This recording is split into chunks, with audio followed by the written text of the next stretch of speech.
Por que as guerras acontecem? E quem realmente as alimenta? Quando pensamos em guerras, muitas vezes imaginamos que elas começam apenas por ódio, rivalidade ou diferenças entre povos. No entanto, a história mostra que raramente é tão simples assim.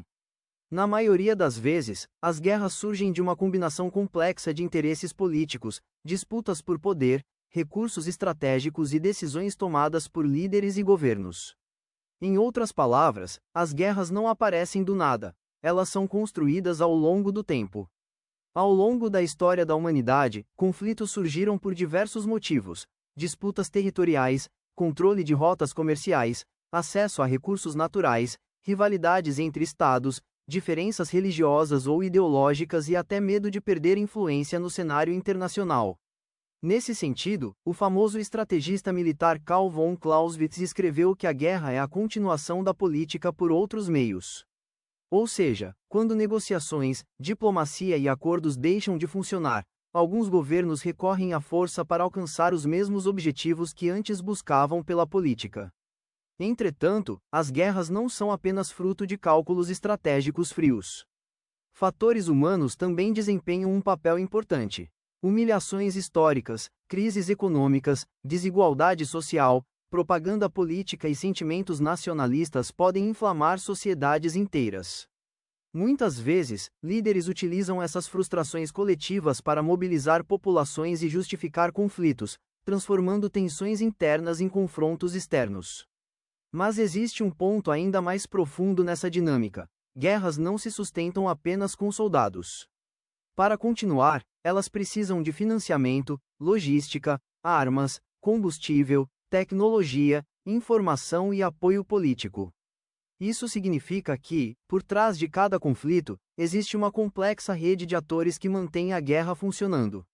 Estados nacionais, alianças militares, indústrias de armamentos, grupos armados e até economias clandestinas podem participar direta ou indiretamente dessa engrenagem. Consequentemente, surge outra pergunta importante: quem financia as guerras?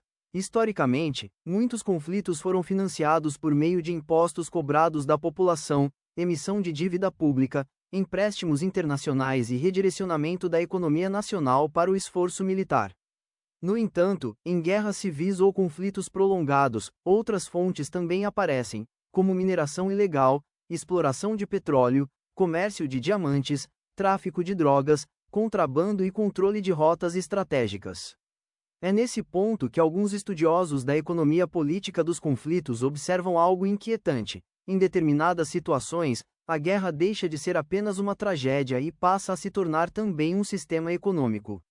Conflitos armados movimentam grandes quantias de dinheiro, contratos militares, venda de armamentos, empresas de segurança privada, reconstrução de infraestrutura e exploração de recursos naturais. Dessa forma, quando muitos interesses financeiros passam a depender da continuidade do conflito, a própria paz pode encontrar resistência. Além disso, a própria formação de muitos estados ao longo da história esteve ligada à guerra. O sociólogo Charles Tilly chegou a afirmar que a guerra fez o Estado, e o Estado fez a guerra.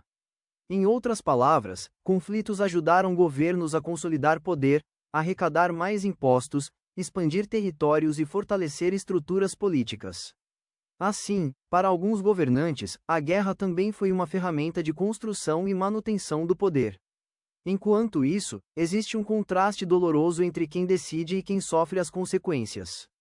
Na maioria das vezes, aqueles que financiam, planejam ou lucram com a guerra não são os que enfrentam o campo de batalha. Quem paga o preço mais alto são civis deslocados, cidades destruídas, economias arruinadas e gerações inteiras marcadas por trauma e instabilidade. Por isso, compreender por que as guerras acontecem exige olhar além das batalhas e dos discursos oficiais. É preciso observar as estruturas políticas, econômicas e sociais que permitem que conflitos surjam e continuem existindo. No discurso público, guerras costumam ser justificadas em nome da honra, da segurança ou da justiça. Contudo, quando analisamos a história com mais atenção, percebemos que muitos conflitos também estão profundamente ligados a poder, interesses econômicos e disputas de influência. E talvez a pergunta mais incômoda não seja apenas por que as guerras começam, mas sim quem continua se beneficiando para que elas nunca terminem.